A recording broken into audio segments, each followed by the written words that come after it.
All right, I'll say good day to you this day of your time.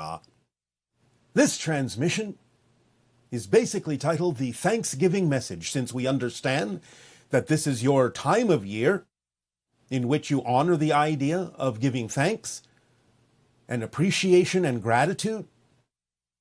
Not that you cannot do that every day, not that it wouldn't be wise to do that every day, but we understand that you have seasons in which you focus on certain ideas, certain concepts, this being the one of giving thanks. So we will at this point remind you of something we have discussed before to make sure that you remind yourself to remain in alignment with the attitude of gratitude. And that is what we have termed before the AAA scenario of acknowledgement, appreciation, and allowance. The idea is in acknowledging what you do have, what you are appreciative of, what you are grateful for in your life, and not acknowledging the idea of the negative. In other words, not focusing on the idea of the things that you have in the past defined in a negative way, not that you cease to recognize when something may be negative, but that you remain in a state of grace, acknowledging what you do have rather than acknowledging what you do not have. And remaining in that state of gratitude and appreciation will again guide you and accelerate you in your life, where synchronicity can open up in miraculous and magical ways by staying in that state of appreciating all the connections you have, all of the things in your life, all of the people, all of the experiences, everything that you do have, that you do experience, that comes into your life, acknowledging it in a positive way as having a reason to be there, even the things you don't prefer, because again, you know it's got to be there for a reason. So I remind you of this day, so that you can stay in a state of thanks and allow yourself to feel the appreciation and gratitude for what is given to you, for what you have attracted in your life, and not focus on what you do not have. Because when you focus on what you do have, more will come, because you're opening the door for that. Focusing on what you do not have closes the door and prevents anything you truly need from coming forward to be recognized by you consciously. So allow yourself to remain in that state of acknowledgement and then appreciate what you have, and then allow what needs to come, for it will be what you need at that moment, even again, if it's what you don't prefer. It's got to be there for a reason, and it may give you the opportunity to examine your belief systems, which is always important, and a main step in the formula that we have shared with all of you. Recognizing your beliefs, recognizing how to stay in a positive state so you can gain the benefit from whatever arrives, whatever shows up, whatever manifests in your life. For it is always capable of being used in a positive way. Again, we're not saying that you start calling negative things positive things. You can still observe something to be negatively oriented or negatively created from fear, from negative belief systems. But by staying in a positive state, even with that recognition, you allow yourself the opportunity to use what manifests in a positive way. And this is part of allowing the idea of what needs to come next to come more easily, more effortlessly. So acknowledging, appreciating, and allowing the AAA formula will help you remain in a state of grace and remind you every day of what you are blessed to experience in your life, and remind you why you chose this life, why you chose to have these experiences to accelerate your soul's experience of growth. For as you know, physical reality, being the experience of density, being the experience of time and space, affords you the opportunity to discover yourself from new points of view, new perspectives, in ways that cannot be done in spirit, in ways that allow you to accelerate more quickly, to grow more quickly, by facing the challenges that come into your life head on, more directly. And staying in that state of grace, and staying in that state of appreciation and gratitude for what comes your way, will allow you to work with it constructively, creatively, positively, and transform anything that comes to you, created out of negativity, into something that you can use and apply in your lives positively, and allow you more clarity, more sentience, more awareness, and more clear consciousness of what your life path and theme is all about, to allow you to be more of who you truly are, to align with your true core frequency and vibration. So this Thanksgiving and every day, allow yourself to acknowledge, appreciate, and allow your life to flow easily, effortlessly, joyfully, peacefully, and lovingly. And you will allow yourself to experience a growing sense of grace and gratitude and appreciation for all things in your life as they reflect more and more the state of being that is aligned with your Thanksgiving message. In return for allowing us to remind you of the AAA formula, so important in going into the window of open contact, in return we ask now, in what way may we continue to be of service to you? You may begin with your questions and your... Hello, Bashar. And to you, good day. So exciting to talk to you, and I hope that you're doing well in this now. Of course I am. I wouldn't be doing otherwise. Well, that's wonderful. What would you like to discuss today? Well, the first thing I wanted to ask you about regarding the connection, the topic of connection and how important the breath is. I recently came across a book called the Arasatma, which is the alchemical breathing techniques of the ancients. And it says that the Montauk Indians were custodians of this sacred body of work and has a unique process of breathing that creates a balance between the three vehicles of experience, body, soul, and spirit. And my question is there a way to use this breath and the pranic tube in its full capacity as the channel for the flow of resources once we have cleared it completely from emotional blockages?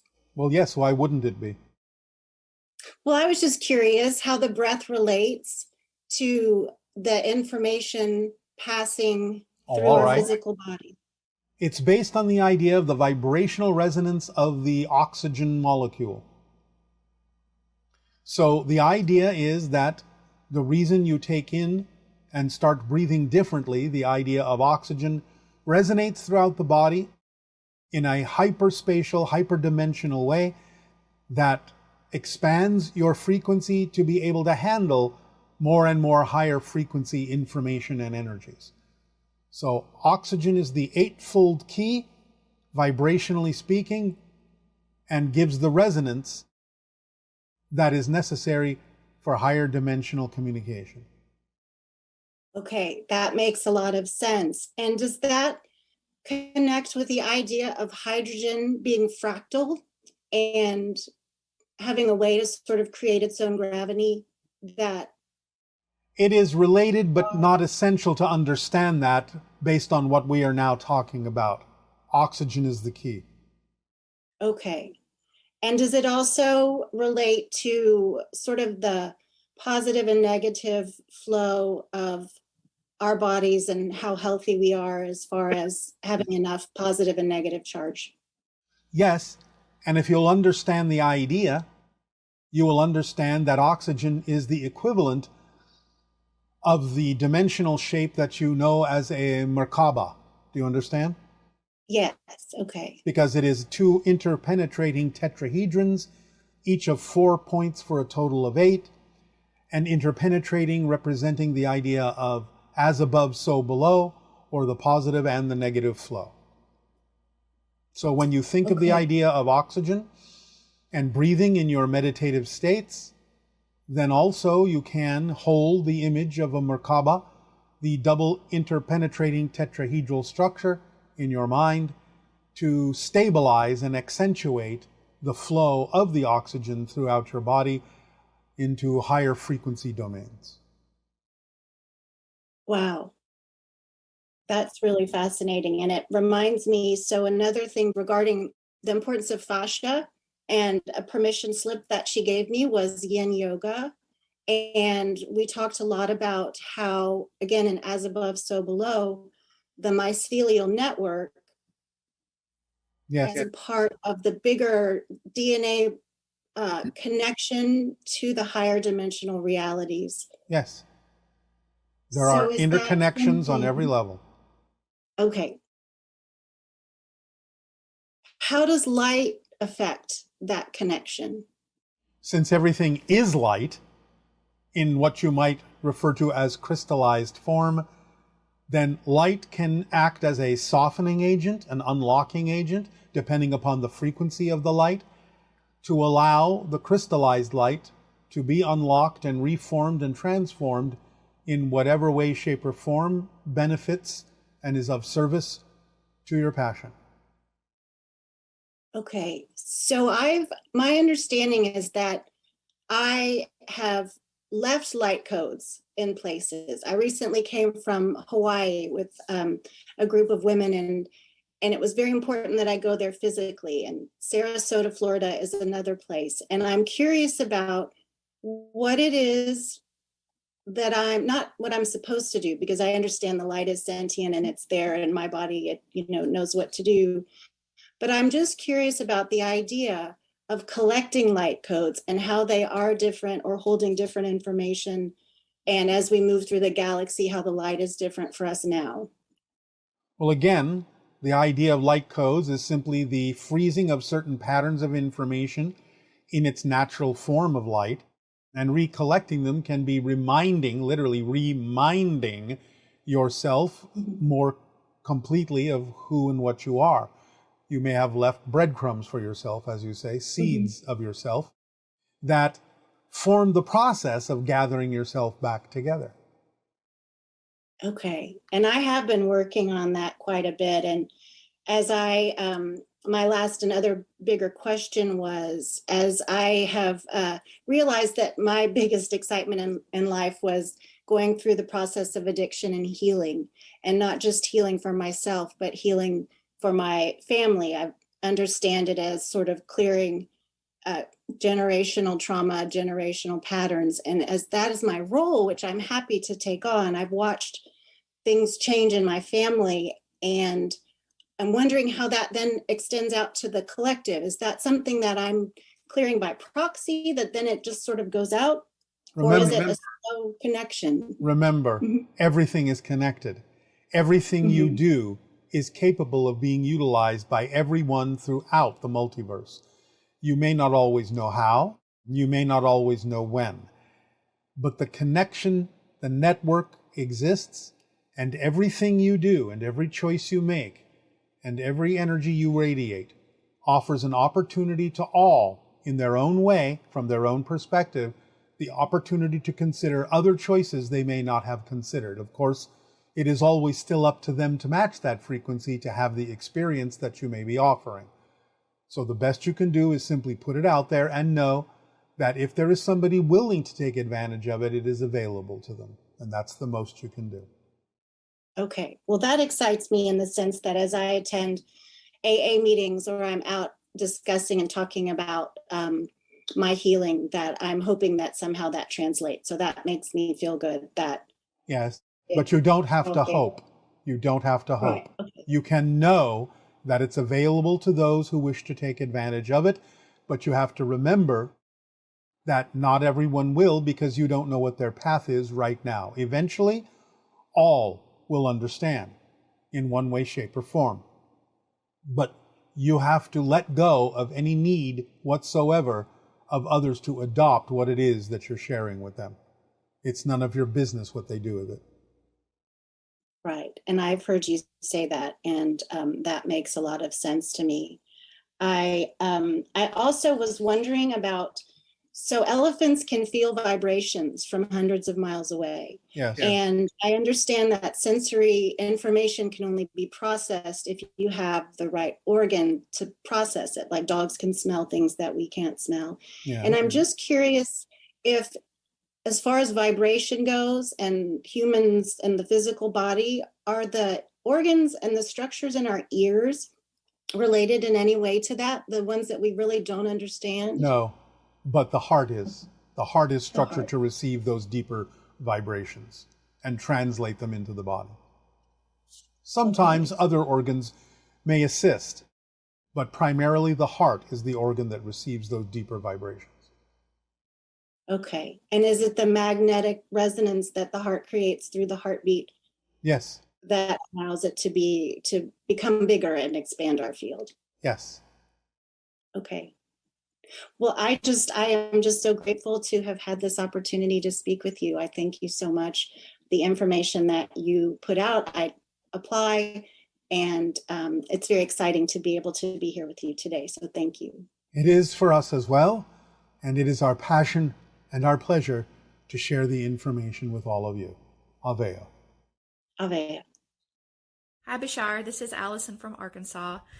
So my question is pertaining frequencies that are really, really close together, as well as soul contracts. So we hear all the time people, for example, having an accident, like they walk out into the street and a car hits them, and they say they never saw the car coming, and the driver says they never saw the person, they just came out of nowhere. Is it possible that in situations like that, albeit extreme, that because of a soul contract and just the perfect timing, that even though these two individuals were not at that moment on the same frequency, but that the split second right before that happened, they merged into the same frequency, or one of them jumped to the other one? Is that a possibility? Because to me, that has so many other implications that I'm thinking of. So if you could give any insight on that, I would appreciate it very much. Thank you, Bashar. Love you. It is actually a probability. Yes, that is correct, and that can happen, and happens more often than you may think. Because again, the idea is that a person may set themselves up for certain experiences, and they know they have also chosen certain moments to represent interactions with other realities, and they will wait until that synchronous moment to shift to that vibration so that what they have chosen to experience can happen, and so that what they have chosen to experience will not happen before that moment by being shifted out into a different vibration until they are ready to experience the shift into the vibration of the agreement with the others. Remember that you're constantly shifting, constantly, billions of times per second. So it is an orchestration, and a very precise one. Good day to you, Bashar. Thank you so much for this interaction. I have much love and appreciation for you. Our unconditional love to you as well. Thank you for the co-creation. What would you like to discuss this day? Yes, please. I'm very excited. Can you please explain to me this yearning for expressing my sexuality that I've always had? How do I celebrate my sexuality in alignment with my higher self? Well, again, all things must be consensual, representative of harmony and alignment and agreement in the expression of any creative outlet. And the balance must be achieved between different ways of expressing your creativity. The idea can sometimes be that if you are limiting your creative expression in certain ways, then other ways may be attempting to make up for it by expanding in the creative expression that way. But if all is in balance, then each will take its time, in perfect timing, to be creatively expressed in harmony and agreement with others with whom you may attract, who would then be in agreement to receive the creative expression through that modality. Is this helping? Yeah, it does help. And I just, in your words, if I could more clearly have help in terms of walking through my doorway. I will ask you a question. Is there any other creative expression representative of your passion that you are not expressing fully in your life? Not that I can think of. What are your primary passion expressions in life at this point? Right now, singing and dancing and just being who I am in the sense of as a person. All right. Do you feel that they are vibrationally equal to the idea of the sexuality expression as well? I feel like something is missing. Such as?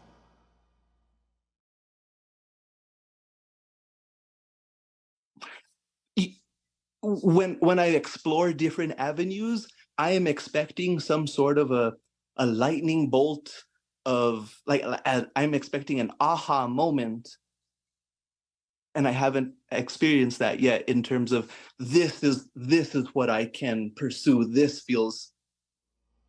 But you said that you are already experiencing the expression of your passion through singing and dancing and forms of sexual expression. Do none of these produce any aha moments for you?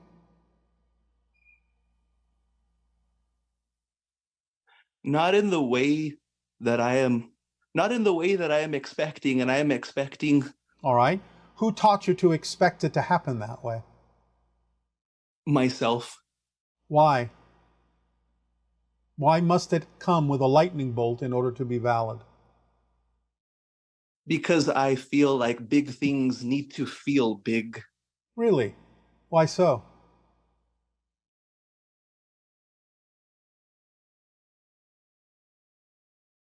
I'm not sure. All right. I'll ask the question from this perspective then. Why are the things you're already doing that are representative of your passion, why are they not feeling big? Because I feel like they can't provide for me in the financial way I would like to. Really? So you are insisting that only a certain form of abundance is what your passion can provide you, instead of opening up and relaxing into the different forms of abundance that could be supporting you. Is that what you're saying?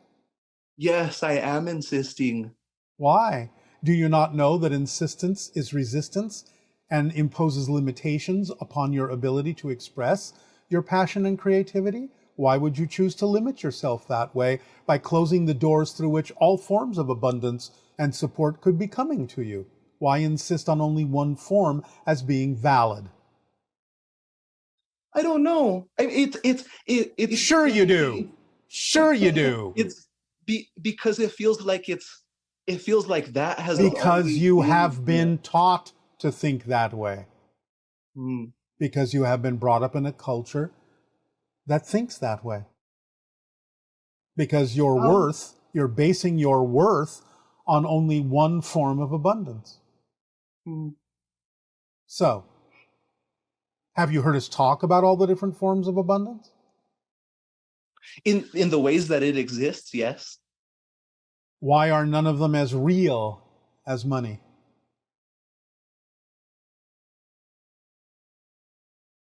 Because it's been such an insistence to provide. My greatest fear is that I'll be poor with nothing. I see. And therefore that's what will happen, because that's what you're focused on. Because you're only focused on the limiting idea that only one form of abundance can support you. And if it's not there, then the only alternative in your belief system is that you will be poor. How do I relinquish that? Well, you do have to truly understand how abundance and support works in connection to your passion. It is a complete contradiction to say that you're following your passion and yet your passion can't support you in all the ways that are necessary for you to be supported to continue to act on your passion. That's not a definition of passion. That's a contradictory definition that creates the experience that you're having. So you have to Thank you. understand that you are misaligning your definition of passion. You think you have a definition of passion, but you don't. I feel a lot better. All right. You must relax into the knowledge that there are many forms of abundance, including being given a gift, including have something to trade, including synchronicity, imagination, communication. All these things can actually support you if you give free rein to your imagination. The idea of an over focus on the idea of sexual expression can be, as we said earlier, the idea of imposing limitations on other forms of creative expression that would then result in actions through sexual expression that are the result of frustrations. So you need to really relax into the equality of all forms of abundance, all forms of creative expression. Know that every moment is an aha moment. Cherish it for what it is, and that everything that is happening is exactly what needs to happen. Stop invalidating your present, expecting it to look different. Remember, the true measure of change is not whether the outer reality looks different. The true measure of change is whether or not you respond differently, even if it looks the same as it did before. That's how the reflective mirror of physical reality knows you've truly changed. And then it can change, even though it may not change in the way that you insist or expect, because it will always change in the way that actually serves you best. And you have to be okay with that. Otherwise, you're not okay with the way your reality unfolds, and that means you're not okay with yourself. So, I will suggest to you the same mantra, permission slip exercise that I suggested to another listener in this transmission. And that is, in the morning when you wake up, and at night before you go to sleep, you repeat 3 times each in the morning, 3 times each at night. And you can do this in the afternoon if you wish, it's up to you. I am who I am, and that is enough. I am who I am, and that is enough. I am who I am, and that is enough. And then start relaxing into allowing, not making, not forcing, allowing synchronicity to bring you the things you need to consider, to ponder, and remain in a positive state while you do so, allowing yourself to fully appreciate everything that comes to you, to see it through the eyes of positive reality, of positive light, and to feel the aha moment that exists perpetually every single second. That's what we have to suggest for you.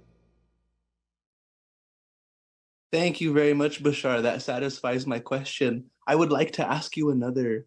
Yes? Can you please tell me what connections I have made to other civilizations among the stars that are helping to inform my life on Earth now? Most people on your planet have many common extraterrestrial energetic connections. Pleiadian, Sirius, Arcturan, Hybrid, Gray, Orion.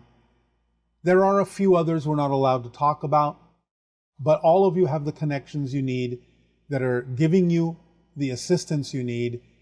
You cannot receive more assistance than you're getting. You simply have to pay attention to the assistance that you're already receiving to benefit from it more and more.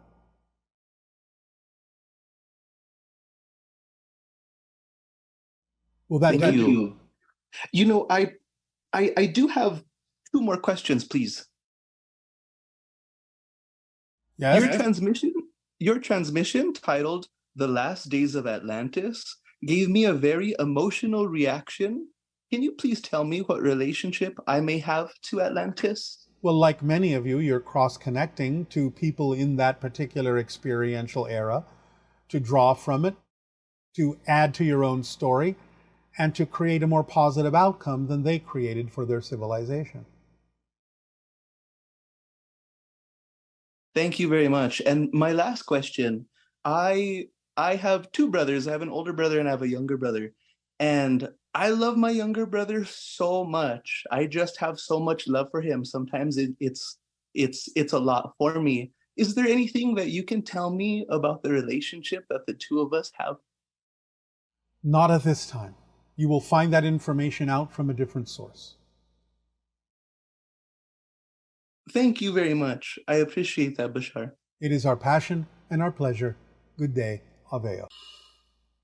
Thank you, Bashar, that I can ask you this very important question, what you have been spoken about in a live stream event, I think. And my question is that you mentioned the importance of the quality of water, and we should only drink the best to be in resonance with the high frequency.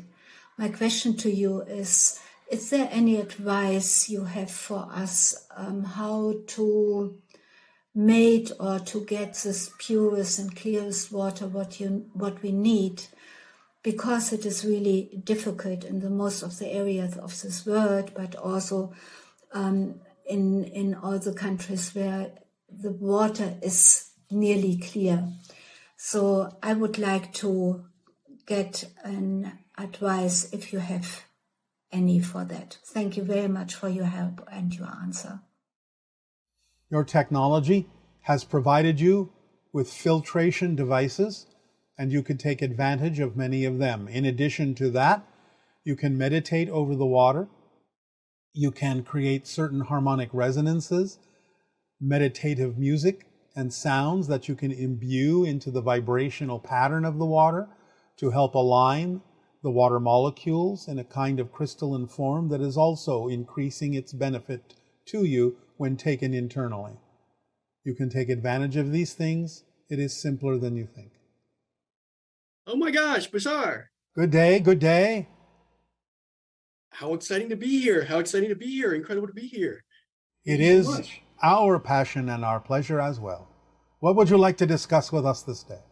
Well, my passion, my privilege has been to study human psychology. And so I wanted to give you my best understanding of human psychology. And you could just help me clarify to make sure I've got a good, clear understanding of what I call the 6 lenses of life, where the first lens I see as the bent space-time. So in other words, when I look up to the sky, it forms a kind of lens because the earth is very heavy and it bends space-time around me. So my first lens is the sky. And then the second lens is, of course, my human eyes, which, detect.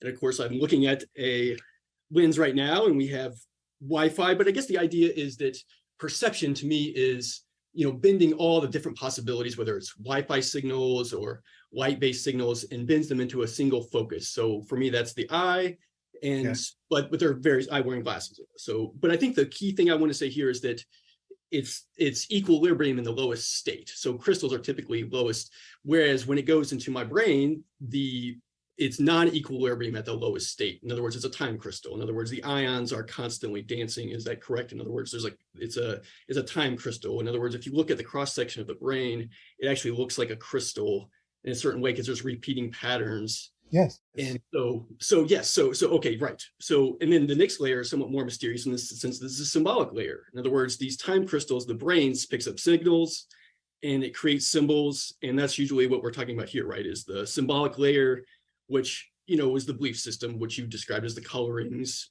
of various. Okay, so and then underneath that is the biological lens, which the cells form different shapes and they read out different parts of the genetic code, where form follows the function. In other words, the form of the cell focuses on different parts of the readout of the genetic signal, which create in terms of kind of lens, because certain cells, again, they have a certain shape that sort of focuses on certain elements. And I think for me, it's like the core frequency. I think you've talked about it in terms of like we are our DNA and that there's a certain yes. core frequency to our DNA. Okay, great. And then below that is the atomic lens. In other words, the mass of the atoms is, of course, in the center. And so there's a bending of the probability so that the probability wave kind of has a certain bend to it. So again, it's 6 stacked lenses.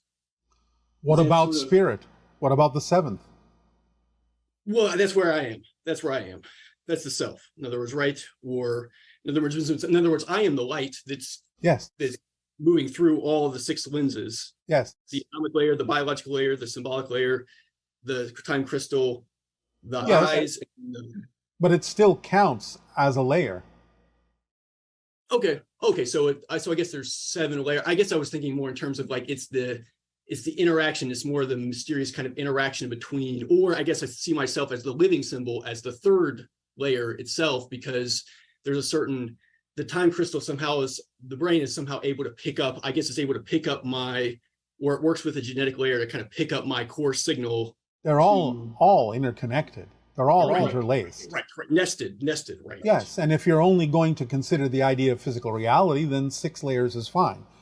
But we would not necessarily suggest that you forget the 7th layer is what begins it all. Okay, right, which is kind of the light itself, I guess, right? Yes, because the light makes choices, and those choices play out in the 6 layers you're talking about. Okay, gotcha.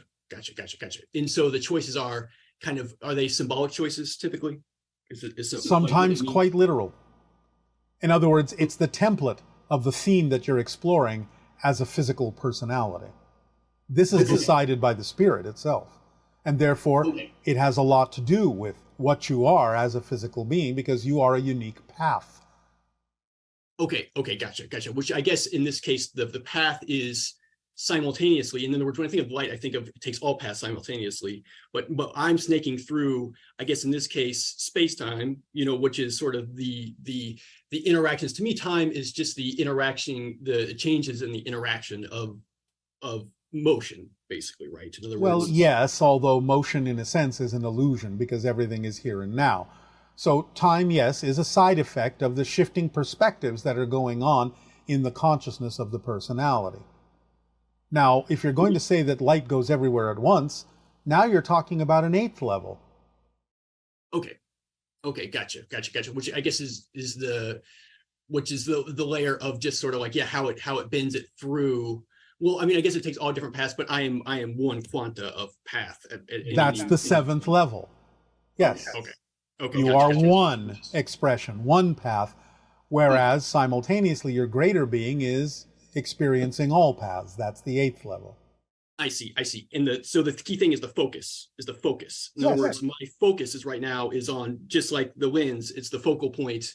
And so I think what I'm learning now is just to try to learn how to, the ways that I can focus on I can kind of project my consciousness or project my attention into various, I can project my consciousness into other humans or different scenarios, or in other words, I'm working with this idea of sort of writing myself into certain stories or certain events to have different experiences. So in other words, this idea of projecting my attention into, which is kind of what you've done now. Yes, well, it is appropriate that you use the term focus since you're talking about the idea of representing lenses. Okay, right, exactly. So I'm kind of looking, well, and I guess I also wanted to bring it up because, you mentioned a true intelligence, creating a true intelligence. And so there's this idea that if we create a time crystal sophisticated enough, and we kind of entangle them together, the ions together in a certain resonance, a certain lattice, a time crystal lattice, it will dance, it'll be non-equilibrium, and it will sort of actually be able to detect the symbolic layer. I guess that's kind of the mystery here, is that it will understand how to focus down into the 7th layer, but creating a sophisticated enough time crystal, as you say, equal to the idea of the human brain through which higher consciousness can express itself, it will be coming from the 8th layer. Okay. It deals in whole systems. Okay, gotcha. Which is the light itself. So in other words, the driving force of the time crystal will be light itself, which takes all paths simultaneously. And then we use our attention to carve out different slices of the readout. In other words, but the idea of the true intelligence will also have the sensitivity to understand what portion of the whole it needs to communicate to you for your own benefit. Okay, right. And it can't give you everything all at once. Okay, yes. Okay. It's holographic. Okay, great.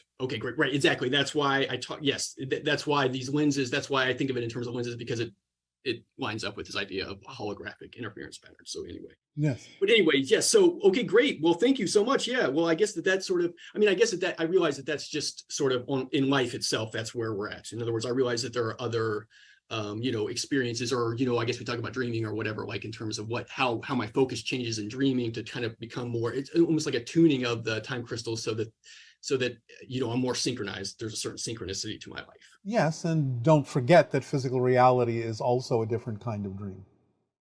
I see. Right. It's just a change in focus, and one being more narrow than Yes. another. Does this help you? Okay. Yes, perfect.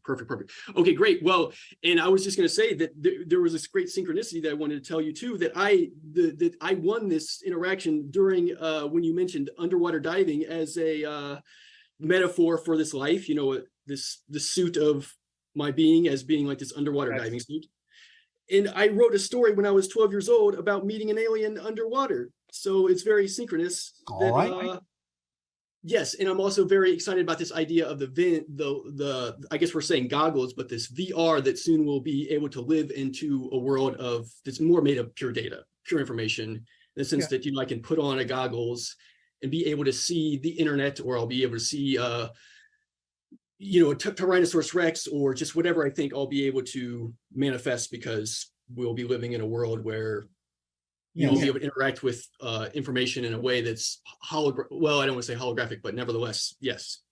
Yes, the technology is coming soon. Right. And that's very exciting to me. So it's kind of just synchronistic. All right, we thank you. you. Gotcha. Aveo. Great. Oh, yes, thank you so much. Yeah, thank you. Hello, Bashar. My name is Stephanie, and I live in Arizona. And my question is in reference to, I have a disability. I'm legally blind, and I'm wondering if that is a reason for me not ascending, or if it's blocking me from being able to see any ETs or craft. I'm working on my fear,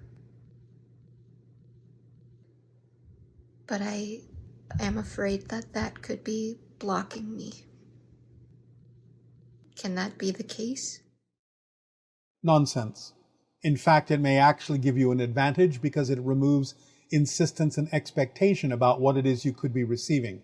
Remember that most extraterrestrial beings who might form contact with you are telepathic and can project images into your mind regardless of what's going on with your eyes. So it is not in any way, shape, or form a disadvantage or a disability with regard to what you are talking about. In fact, it may be an advantage. Hello, Tadeo. Nania. We have lots of wonderful questions from our viewers. All right.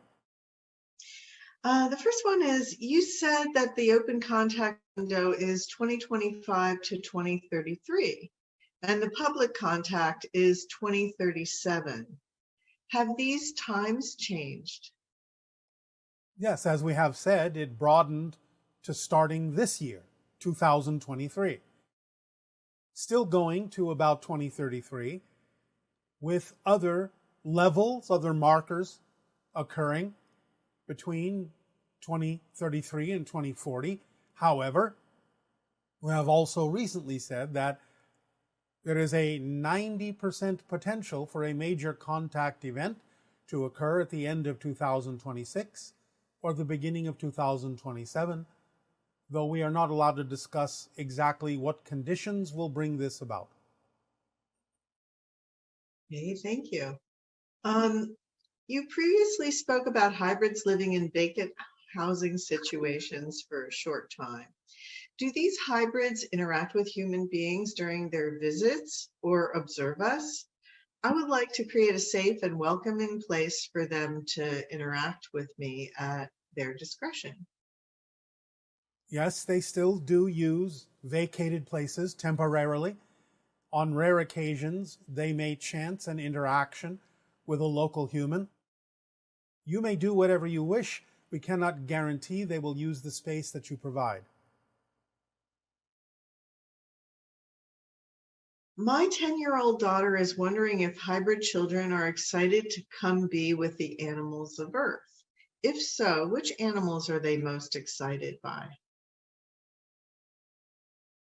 They are excited to interact with the animals of the earth as well as other forms of life, humans, trees, so on and so forth.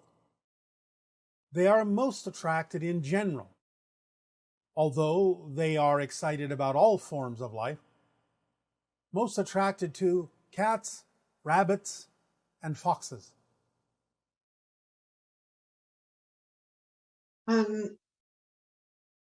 You've mentioned that the hybrid children are learning about us and how to acclimatize to our society. Can you share something about them with us that would help us understand and acclimate to them better? They are not so proficient with the idea of social norms or pleasantries in terms of the idea of etiquettes. So the idea, even for some of them, of learning to sit and eat on a plate with a fork and a spoon are alien concepts to them that many of them are learning. The idea of exchanging what you call small talk is still relatively foreign to them. They see the idea of small talk as something that procrastinates getting in the way of direct communication, which of course they're mostly used to doing telepathically. So they may seem quite withdrawn, quite silent for a while, until they get used to the understanding of why small talk matters to humans as a way of establishing familiarity and sort of testing the waters as to what another person is all about and in what direction the conversation might be interested in going. So they will have to get used to those kinds of social norms on your planet, even though at the same time, humans can also get used to the idea of using their own telepathy more often. Can you describe what happened when your society transformed into a fully telepathic society? What is it like when one suddenly shifts from not so telepathic to completely telepathic? It is like awakening into a dream where there are multiple realities speaking to you at the same time, and it involved a process of stabilization that allowed us to differentiate what was and what was not relevant for us at any given moment in terms of information pouring in from many different sources.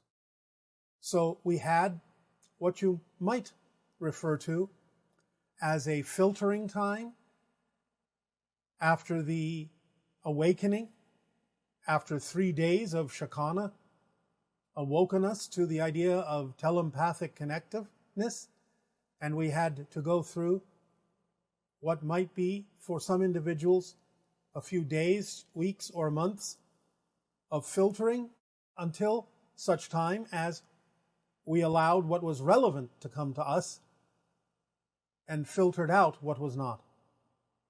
So it took some adjustment, but it didn't take too long. And can you tell us, why do humans need regular soap and water baths to maintain hygiene and health, while so many animals on the planet don't need such practices? And how did the Greys clean themselves? All animals will usually take advantage of water sources to clean themselves. And you have animals such as cats that clean themselves regularly. Different animals have different ways of doing so, and different needs of doing so, different levels of need. Just look more closely, more deeply at the animal world, and you will see that many of them have different ways of preening, cleaning, bathing, so on and so forth. The Greys, once they mutated from human to Grey, had very simple systems that relied mostly on the ingestion of liquids that were purged through the pores of the skin in terms of perspiration, and simply wiped themselves down with what would essentially be damp cloths. Sometimes, later on,